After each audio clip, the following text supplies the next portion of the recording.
Hello, good evening, and welcome to Spotlight, where we keep the conversations very relevant. My name is Nuang Falong, and you're watching MX24 television. A lot of security issues have come up in the last few months across West Africa, and especially within Ghana. This evening, we're going to be taking a look at terrorism, piracy, and other security issues within the West African sub-region. We'll be joined, of course, by knowledgeable minds. We'll go for a quick break, and when we come back, I'll introduce you to our guest for tonight.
Welcome back to Spotlight. Before we went on that break, I mentioned we'll be taking a look at security in the West African sub-region, including Ghana. We're going to be looking at conflict, violence, terrorism, piracy, all security-related issues. And we're going to be speaking to specific resource persons. Now, in recent events in West Africa have pivoted the world's attention back on the possibility of conflict, the risk of conflict, the fragility in the region.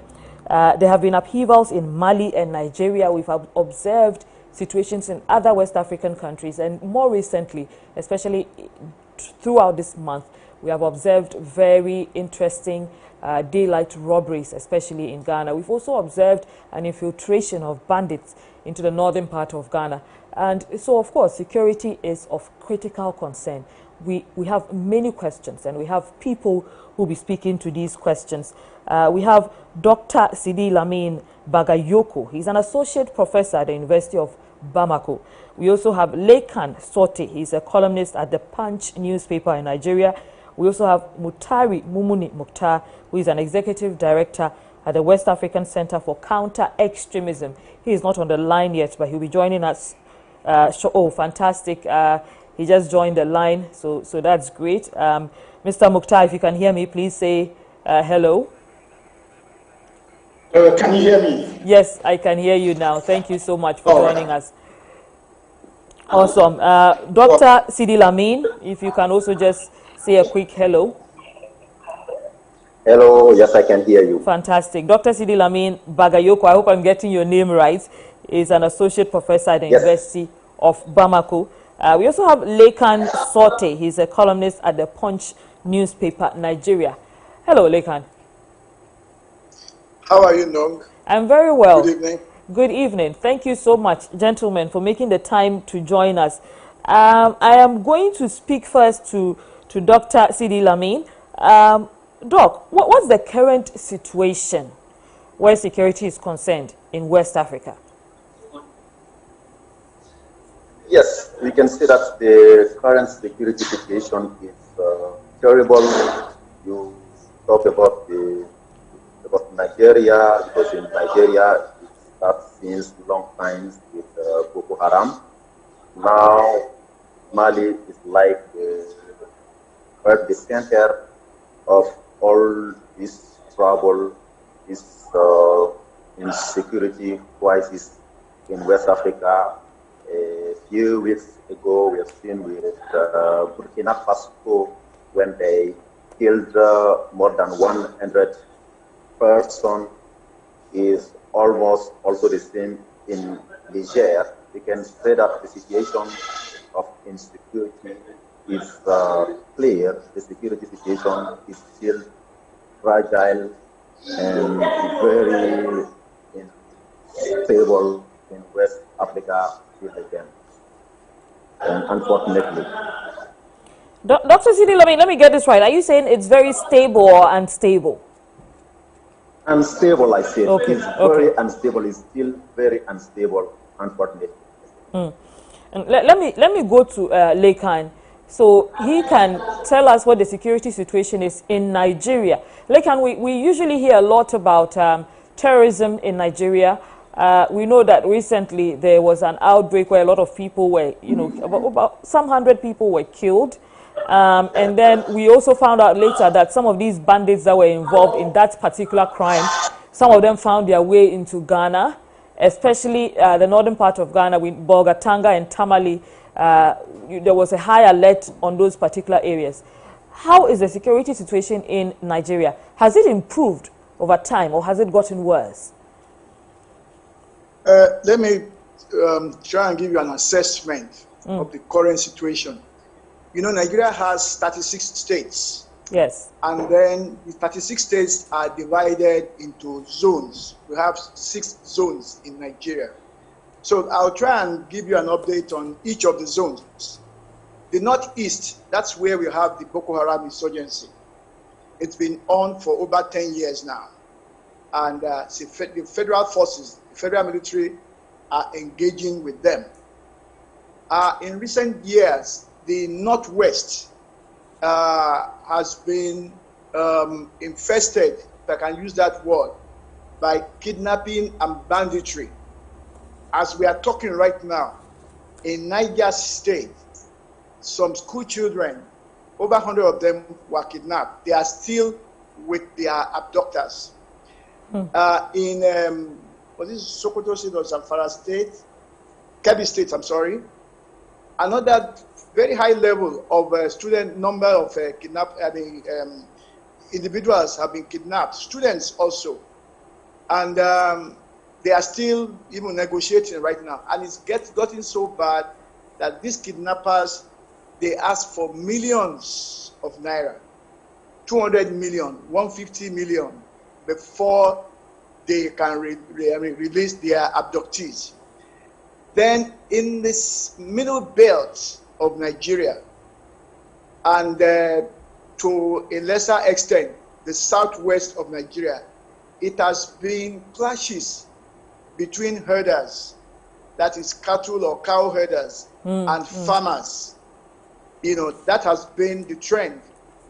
And of course, you have a bit of that in other parts of the country, but where it's more pronounced is in the middle belt, or what we call the North Central. Sote, I don't mean to stop you, but let me just interject there and actually contribute to that, because in Ghana here we also have similar clashes between cattle herders and farmers, usually around the western region. We've had a lot of clashes between the Fulani herdsmen and local farmers quite often. Now you just proceed with that. Yeah. And then in the southeast, I don't know if you've heard of a group called IPOB, Indigenous People of Biafra. They are a separatist movement who want, if you like, to use the word Biafra exit out of Nigeria. Though you also have the Oduduwa exit in the southwest. That's the Yoruba of southwest are also, it's already their voice is being raised concerning that they want to also exit Nigeria. And so, to a large extent, the South-South region, which used to be the nest of the very violent militants, is probably the most peaceful region in Nigeria, even as we are talking now. Yes, of course, there are occasional flashes of violence, especially political violence, political killings, and all that. So that is the big picture. But below that is what you might call the normal violence, which is armed robbery, street fights, political assassinations, and the rest of them. But what I've highlighted earlier on as the major issues that Nigeria is dealing with right now. And the IPOB has what we call Eastern Security Network. That is the military wing, if you like, the militia, if you like. And they are being engaged by the federal troops, the federal soldiers of Nigeria. So you have the federal engaging in battle with the federal forces engaging in battle in the northeast and in the south-south. But we have a multi-group task force of all the security agencies in the other zones trying to quell. It's still looked at as just mere skirmishes. Thank you, Lekan. Let me bring it to Ghana, and I'm going to take the Ghana overview from Mutaru Mumuni Mukhtar, who is the Executive Director of the West African Center for Counter-Terrorism. But before that, let me just highlight that some of the things you have said, in Ghana, we have similar undertones. It looks like across the West African sub-region, the issues are similar, just on different scales. For example, I see you mentioned a separatist movement. In Ghana, a few months ago, we encountered similar issues with supposed separatist movement who are still in court. We also have the regular robberies, which have gotten very brazen in the last month. We've witnessed a lot of broad daylight, high-profile robberies that have not completely been solved yet, still being investigated. We also have the issue of, I mentioned earlier, of the cattle herders and the local farmers, which it's sporadic. It happens quite occasionally. It happens, a few months this year, goes off, you might hear of it again the next year, but it seems to be a consistent threat. And then more recently, we also had the threat to the northern part, Tamale and Bogatanga, that I mentioned earlier, of bandits that are suspected to have come in from Nigeria. So the trend I'm seeing here is that the issues are similar, just on different levels and different scales. So I'm just going to go to Mumuni Mukhtar. Should in Ghana, when the rest of the region is talking about conflict, terrorism, piracy, should we also be worried, seeing that ours seems to be on a very small scale as compared to the other regions? Thank you very much. And I'm very pleased that you are identifying, recognizing the fact that we share similar security profile with some of the countries within the sub-region. That tells you clearly and broadly that Ghana is not immune to the threat of terrorism and large-scale violence witnessed by some of these countries within West Africa. If you are familiar with the security trends within the sub-region, you would notice that clearly violent extremism is descending towards coastal states. It's expanding in terms of expanse, geographic space, and intensity. It is moving from the Sahel towards what we call littoral states. A few years ago, less than 5 years ago, we did not have this pervasive incidents of violent extremism happening in Burkina Faso. Now we have it. It's a regular weekly occurrence in Burkina Faso in ways that keep changing in terms of complexity and in terms of fluidity of the threat. In Ghana, Ghana has largely managed to remain stable from terrorist violence. We have managed to avoid attacks on home soil. Nonetheless, the individuals radicalized here and recruited, we work to stop them from leaving to join extremist groups elsewhere. And one of them, high-profile case, is a guy who we managed to stop just a day before he was meant to leave to Burkina Faso towards Agadez to join his extremists within ISIS. So generally, whilst Ghana has not been attacked, the vulnerabilities do exist here. There's significant farmer-herder conflicts, confrontations that happen here often. Some of these lead to fatalities. And it's quite episodic in the last few months.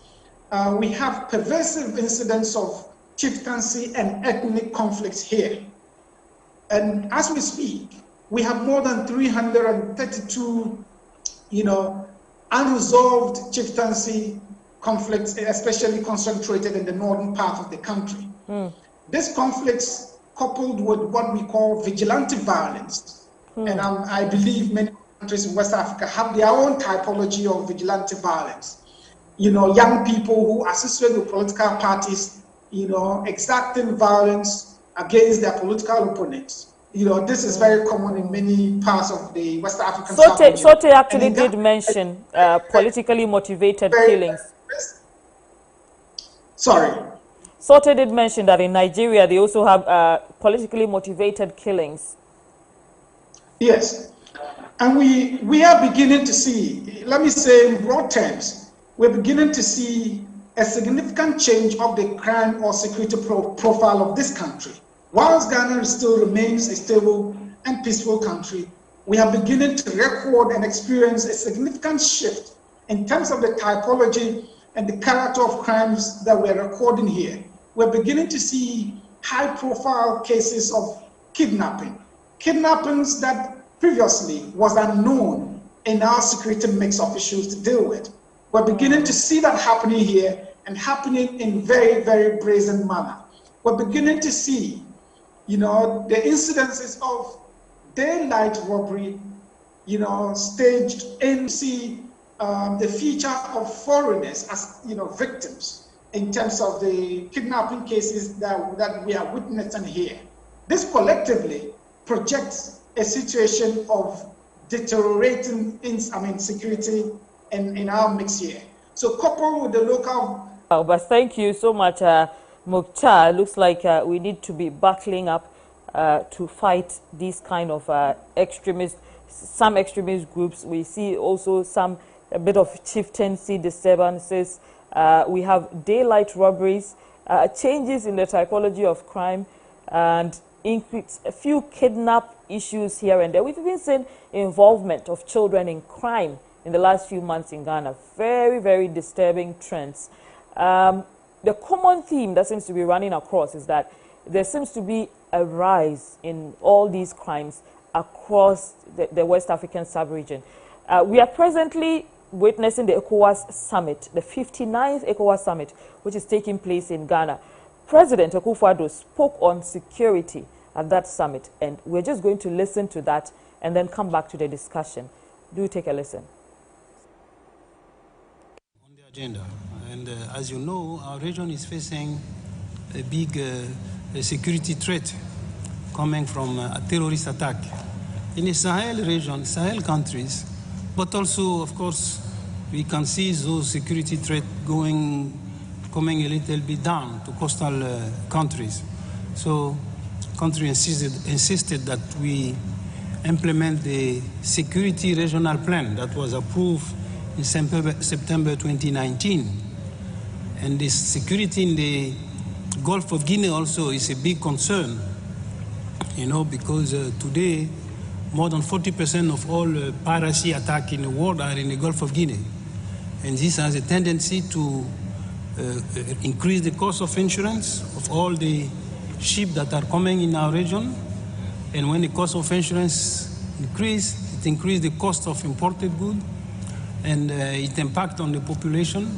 So this is something also that was discussed by Summit, and head of state insisted and decided that really the decision taken to secure the Gulf of Guinea be really fully implemented.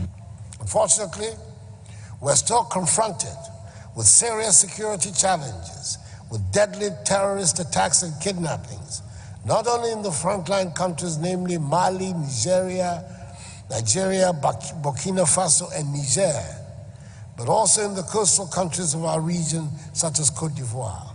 Recently, the terrorist attack, which resulted in the death of some 132 civilians, including children, in Burkina Faso on 5th June, is the latest such outrage.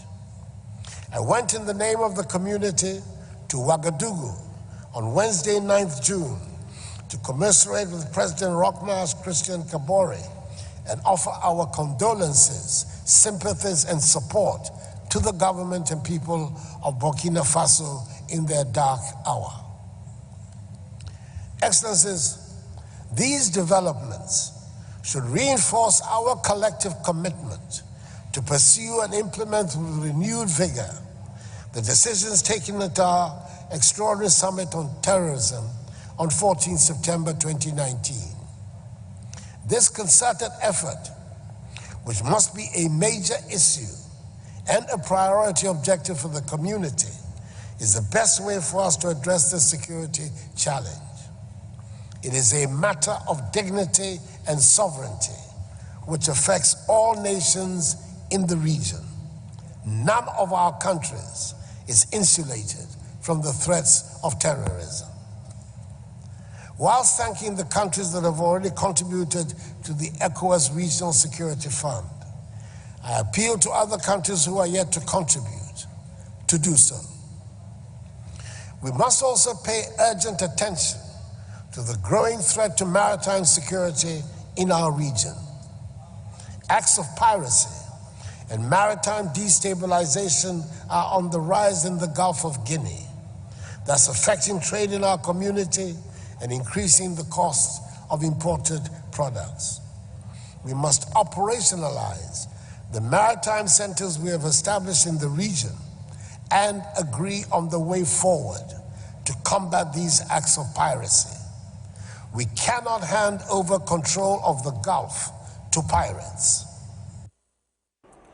And that was President Akufo-Addo speaking at the 59th ECOWAS Summit, which just ended in Ghana. Before him was Jean-Claude Cassibru. He is the president of the ECOWAS Commission.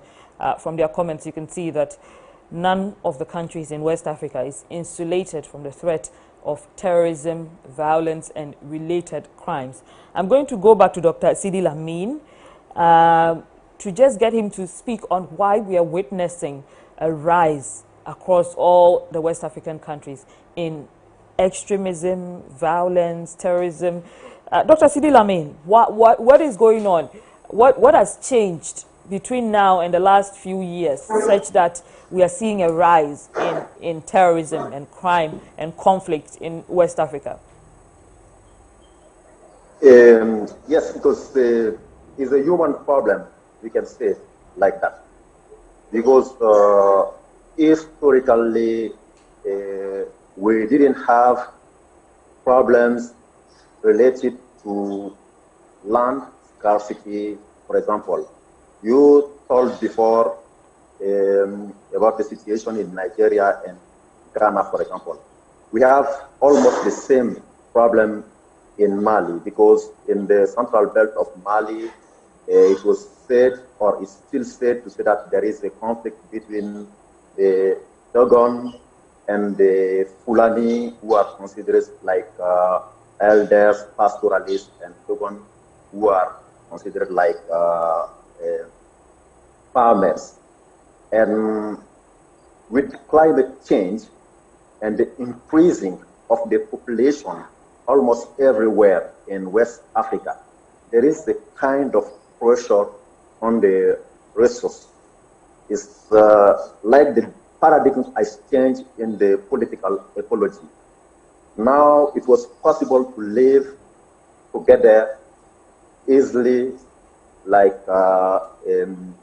farmers using their land for farming, and also cattle herders continuing with their cattle, and they were like communities were living together in peace. But now we don't have enough land.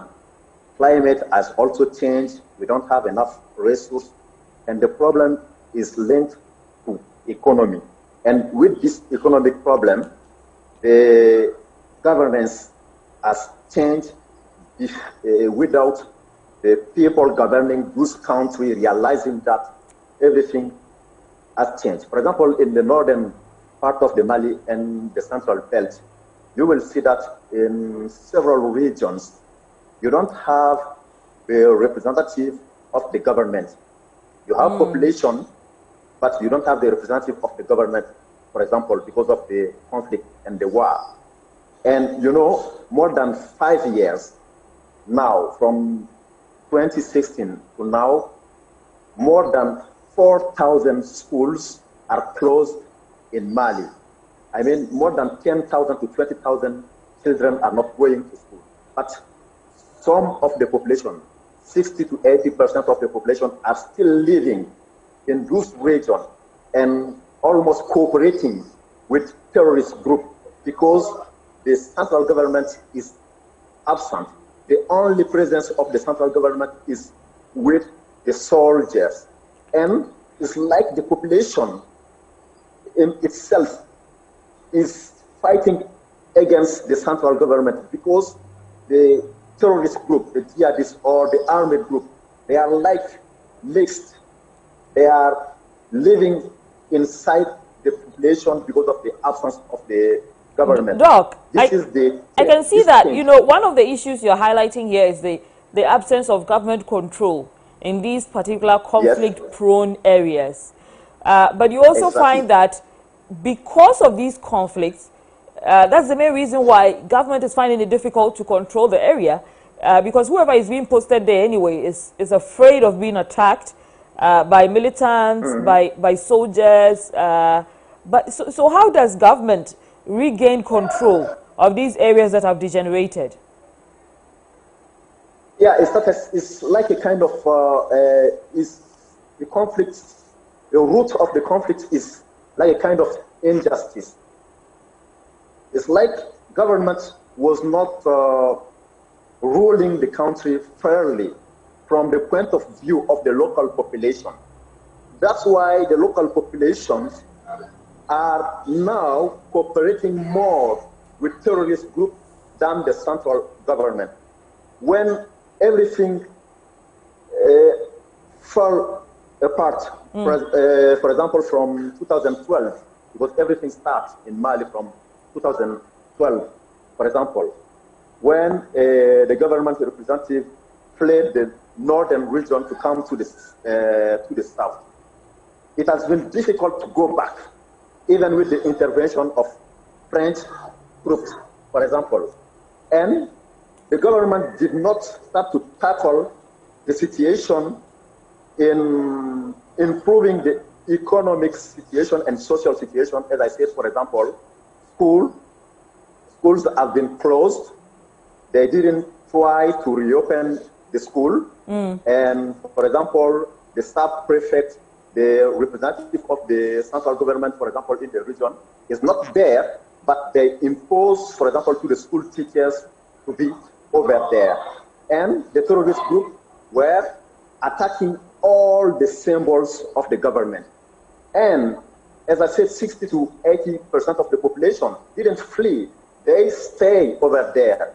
And they prefer to cooperate with the terrorist group to continue to do their economic activities, even if it is very unstable, than fleeing, because they don't know where to go.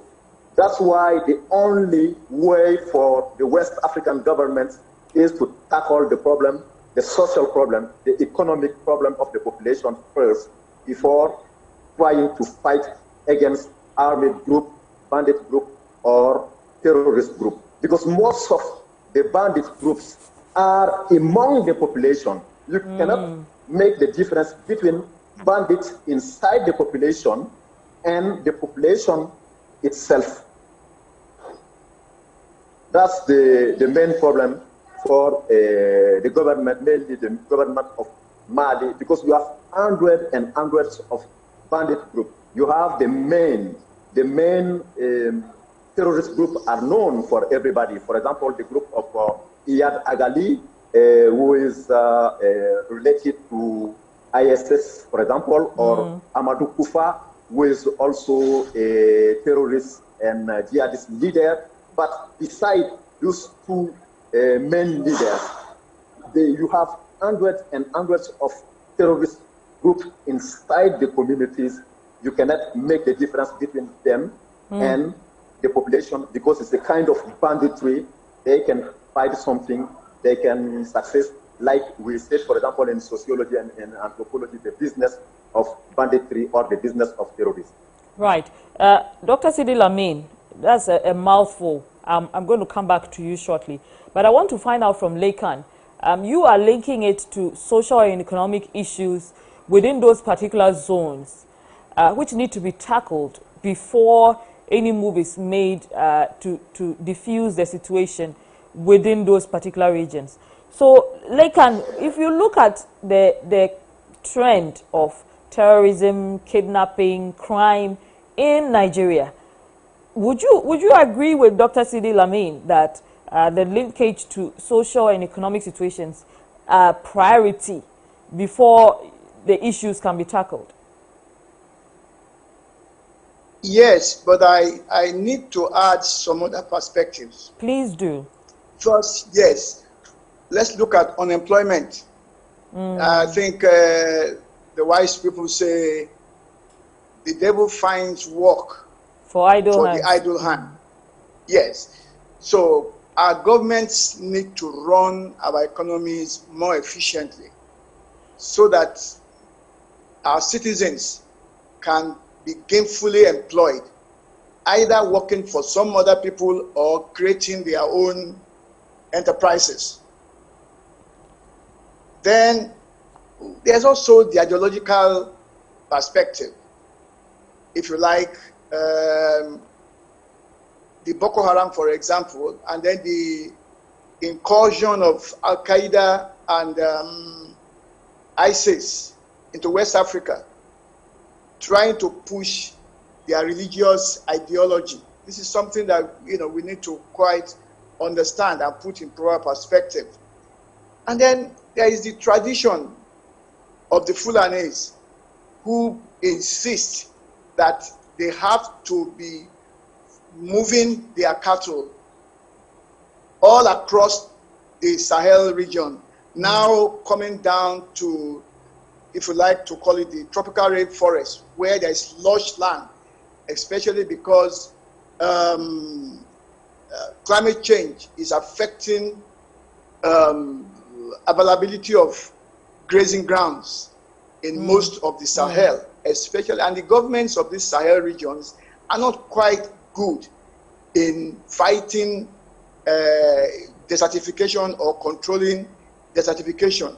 And so their people begin to range, especially when they continue to insist that it is their culture and tradition to move about.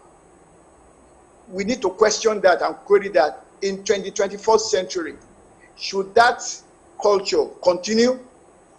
Then we also need to look at another issue of, shall I put it, what happened in Libya after the ouster and the death of Muammar Gaddafi. I think experts have said it several times that a lot of individuals, non-state actors, have ammunitions, military equipment in their hands. They have rifles, they have shotguns, they have all kinds of ammunitions in their hands.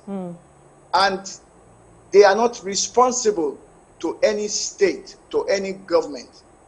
And so that is a big, big problem. And then, of course, you want to, the idea of, yes, there is ECOWAS, which means that we are at least an economic region, if not totally a political region. Our borders are porous and largely unmanned. And so bandits from one country can easily move across the porous borders into the other countries, and nobody will know that they are there. I don't know if you are aware, but between Nigeria and Niger Republic, there is over 1,000 kilometers of border, which is largely unmanned. There's nobody quite manning those borders. I mean, I understand that Nigeria is the biggest economy in West Africa, has about 60% of the economy of West Africa, does not have the funds to man 1,000 kilometers of border between Nigeria and Niger Republic. The second biggest economy in West Africa is Ghana, which is probably about 60 to 70 billion dollar economy.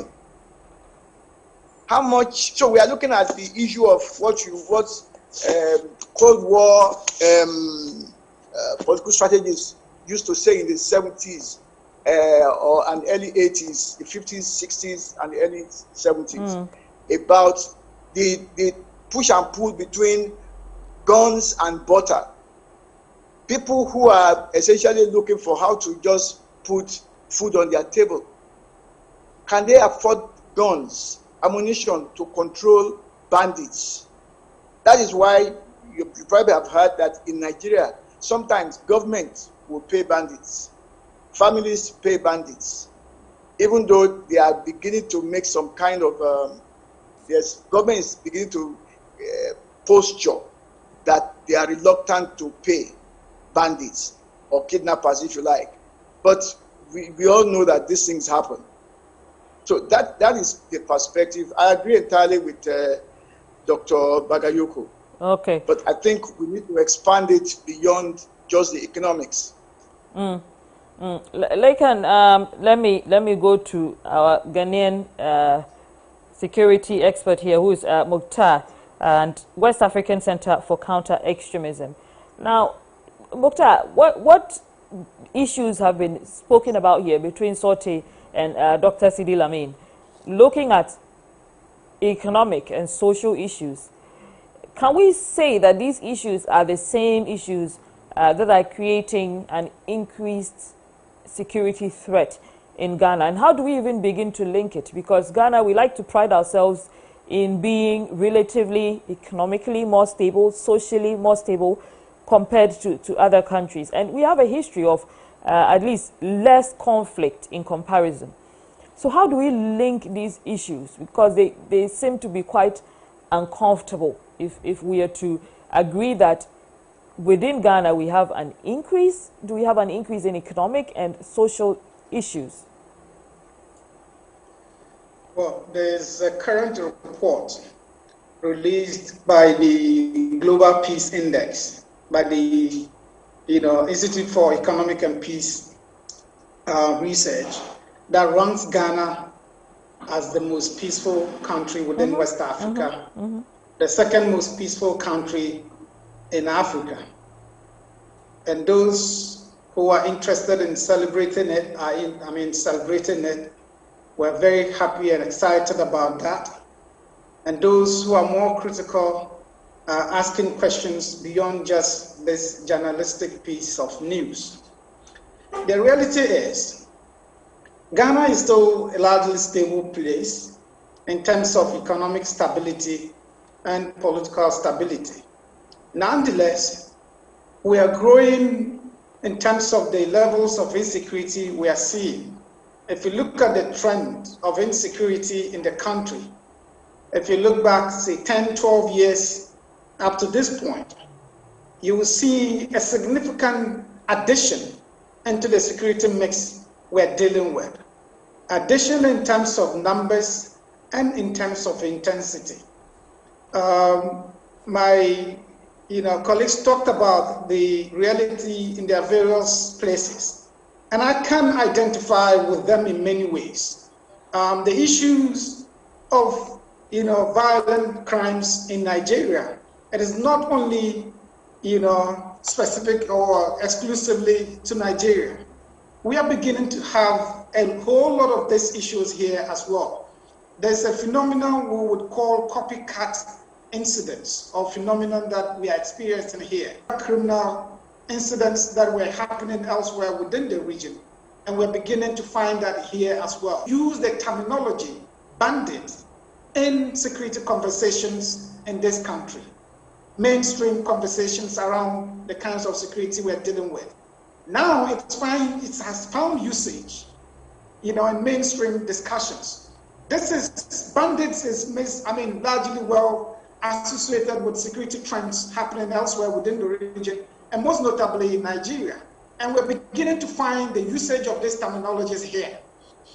And so there's a significant change in terms of the security challenges we're dealing with from the side of the suppliers as well as the side of the actors dealing with security here. The factors are not removed from each other geographically. If you consider the fact that the level of interaction and proximity of Ghana and that of Nigeria is very, very close to Ghana. It started with the fact that there are two countries between us. I can tell you, Nigeria is closer to Ghana than Burkina Faso is to Ghana. Because the regular interaction and crisscrossing of borders, we identify with Nigeria more than we do with other nations within the sub-region.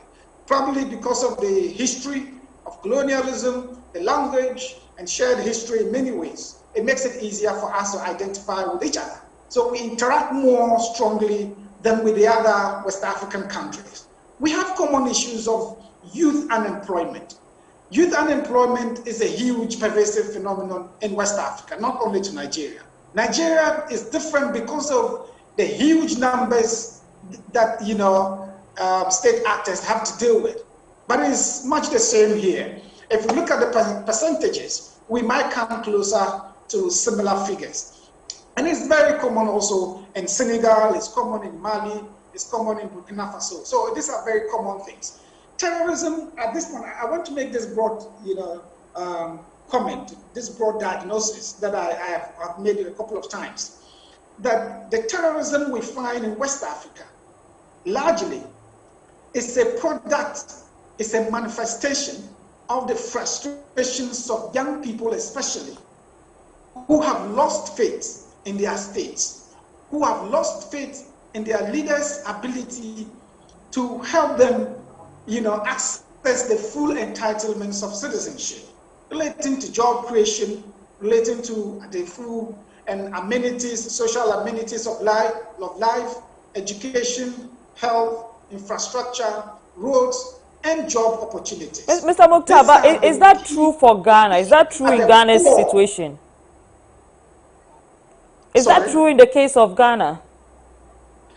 Precisely so. I have dealt with individuals who have either elected or been radicalized and seeking to leave the space to engage in violent extremist, activities. A lot of these young guys are people who are jobless, in addition to other factors of the sense of marginalization, people who have the sharp sense of, justice, who have been offended by issues of, miscarriage of justice or sense of injustice in the country. We're seeing people who, grew up in environments that are dysfunctional in terms of social structures, dysfunctional at family levels. These things, in combination with the issue of joblessness, make young people vulnerable to extremist ideologies and extremist propaganda. Mukhtar, how can we make the situation more wholesome and cleanse the issues that we have presently to avoid a fomentation of the situation? You see, security measures are a function of threat perception. Your understanding and diagnosis of the threat would lead you to certain measures. And if you notice, in the last few days, our president, who is currently the chair of ECOWAS, and other regional leaders have been talking. And they've been talking, in ways that tells you they are focused in terms of measures. The region has been too focused on security measures. We have over-securitized our response to violent extremism. You haven't heard the president talk about the pervasive issues of farmer-herder conflicts that my senior brother Lekon talked about. You haven't heard the presidents or the leaders talked about how they're addressing issues of local, ethnic, and civil conflicts in their various countries. We haven't heard them talk about the provision of adequate job opportunities for young people, creating job opportunities and entrepreneurship opportunities to lift young people out of issues and situations of vulnerabilities. We haven't heard them talk about that. And it's because they are disproportionately focused on security measures. Looking at the borders, yesterday we had our president visit the northern part of the country and the border region, and he talked about setting up a military post. He is thinking about security. We haven't talked about the drivers of radicalization and violent extremism. And these are very key to ensuring sustainable success against violent extremism. Military and security measures in themselves do not prevent or bring sustainable gains in terms of dealing with violent extremism. They are successful at containing situations and are successful at deterrence, but they lack the capacity to sustain gains in dealing with violent extremism.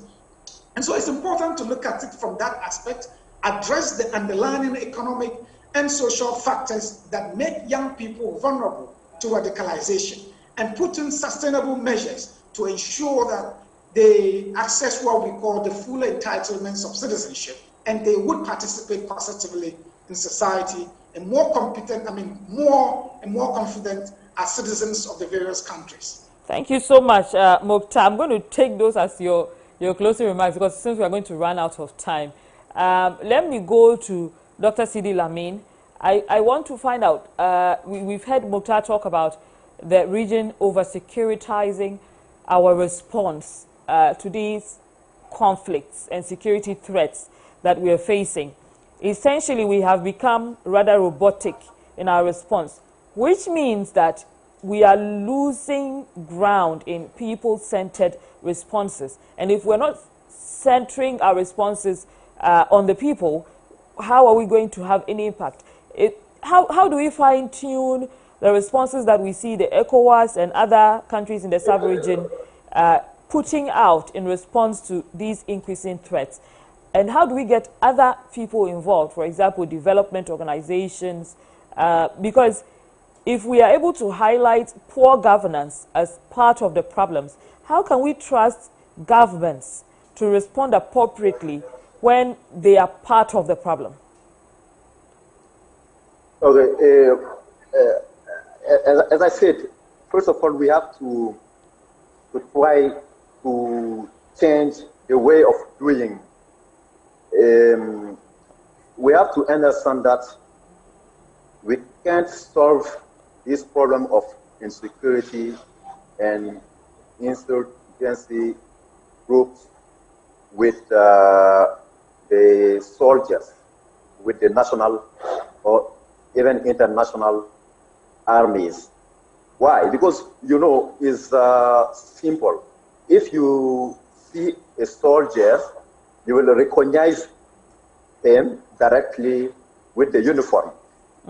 And we know usually the job of the military, the national army, is not to fight against this kind of insecurity. It's normally the other security force like the police and others. Because the normal job of a soldier, national army, is to control the border, but everything has changed. Since the national army is recognizable with the uniform, it's easy to attack them by the terrorist group, which are among the population. We have to change the paradigm. We have to cooperate with the population. We have to cooperate with the communities. How? We have to talk. We have to say that it's not fighting against as I said, the insurgents and bandit group, because bandit groups and population is like similar in many regions of Mali, because the speech, the discourse of those insurgents group is simple. They think since 2012 in Mali, with the absence of the government, they felt that they are able to replace the state and expand their authority and influence on the community. And it's easy for the community to accept that. Why? Because the youth in those populations easily join the group insurgents due to the general feeling that they are marginalized, and also the jihadist group, they are against corruption, and also they are against the elite groups of the central state, and they are pro-rural and also pro-pastoralist.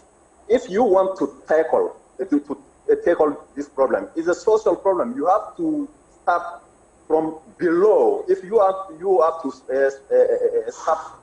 start from below, you have to do it, like as you said, by researchers like sociologists, anthropologists first, and after with security force, but not in uniform, but in civilian uniform, I can say, as to try to understand what the population wants, what is the need of the population, what is the expectation of those population, in order to understand what they expect from the central government.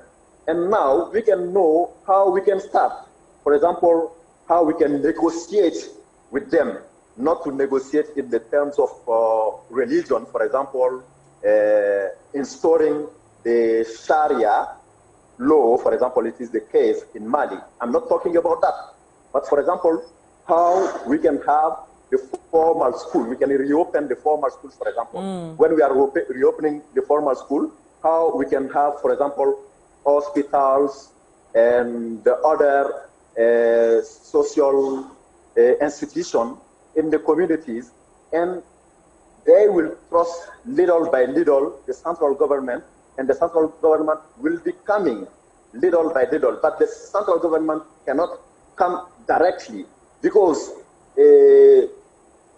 expect the situation, for example, in Nigeria, if for example, we know that there are some separatist groups, we have to fight against them with national army. But the bandit groups, which do not exist all the time, they are like sporadic. They are coming, sometime going, coming according to the circumstances. If they need money, they come, they can attack or burn a village, for example, or pillaging to get money. That's why I say that the root of all this problem is economic and social, and the political is also related, because ideologically they can say that the state is very corrupted since the independence of, since the democracy in Mali, for example, since 1992. The political elites are very corrupted, and it's very easy to recruit youth in that sense. If we want to change that situation, we have to get back those youth and giving them opportunities economically, to give them opportunity and to try to get a normal life in their community.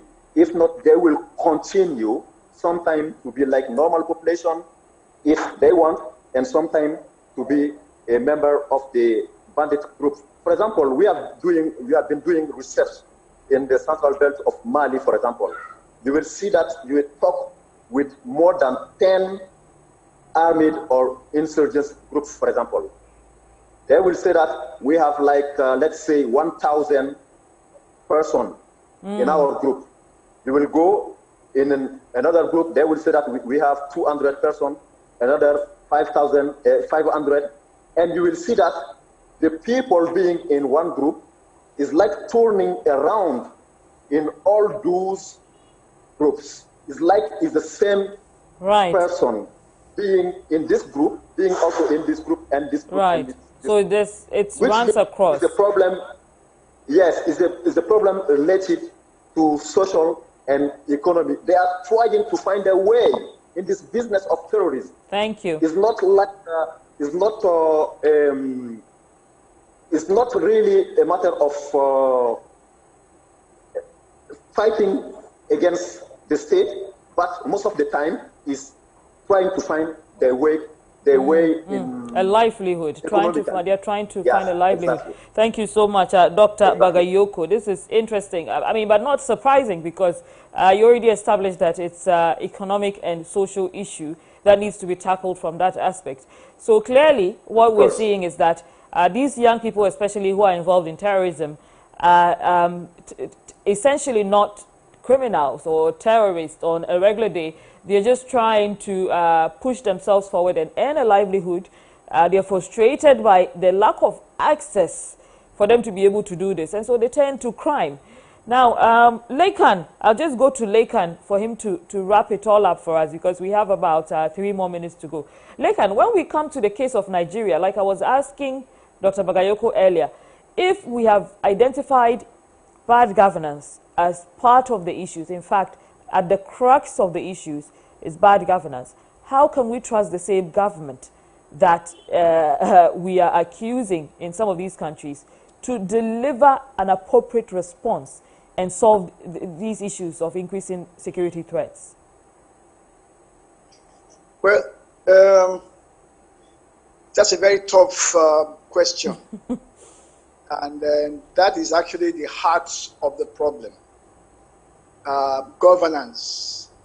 Somehow our selective process, the method by which we choose or we elect or decide those who will emerge as state actors is defective. Is it our value system? Is it even the way our countries were set up? I'm beginning to look at things. In 1884, 1885 was the Berlin Conference. And the continental powers, they call themselves, about 13 or so of them, came together and started to divide up Africa, such that you will see Yoruba in Nigeria, you will see Yoruba in Benin Republic. You will see Ibibio or Efik in Nigeria, you will see them in Cameroon. There was no, efforts to ensure that people are cohesive, so that there will be agreement between the various groups that live in a country. Let me try and give you some kind of explanation. In Nigeria, now we have Nigeria, which one of our political leaders described as a mere geographical expression. Mere geographical, meaning that there's no linkage between the people and the state. People identify themselves as members of one ethnic group or the other to a large extent. The first thing the Nigerian thinks of is, I am Yoruba, I'm Hausa, I'm Fulani. And how do you now get people to cooperate among themselves if that is the premise from where they start from? So just as Dr. Bagayoko has said, we need to engage sociologists, anthropologists, psychologists.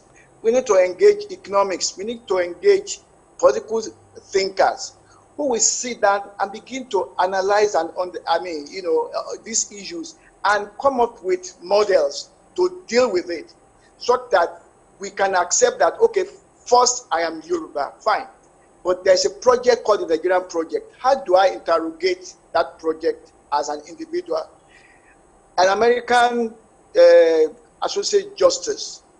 Lekan, I don't mean to cut you, but if you can sum up for us in 1 minute, that would be nice. Every society, every nation in West Africa, ensure that your policies address the needs of every citizen. The office of the citizen is the highest office in any country. Let our state actors, let our governments address the needs of every citizen, not interest groups. That, I think, is the way to go. That's a quote I'm going to be using because I like it. The office of the citizen is the highest office in any country. Thank you so much, Lekan Sote, from the Punch newspaper in Nigeria. He's a columnist over there. We've also been speaking to Mutaru Mumuni Mukhtar. He's an executive director at the West African Center for Counter-Extremism. We also spoke with Dr. Sidi Lamin Bagayaku. What we see from these responses essentially where the increasing security threats in the West African sub-region are concerned is a need for a multidisciplinary approach that centers the citizen and forces governments to look within and be able to interrogate themselves on the internal governance lapses that are contributing to these issues. So we're not spending time accusing unemployed young people, accusing terrorists, kidnappers, all sorts of robbers for crime that governance is likely contributing to. My name is Nuong Falong, and it is my hope that you learned something at the end of this discussion. We want you to stay interactive with us. If there's anything you want to talk to us about, especially where security is concerned on this particular episode, join us on social media at MX24GH. We'll be waiting to hear from you. Keep watching MX24. We'll be back again same time on Thursday, 8:30 to 9:30 p.m. Good evening.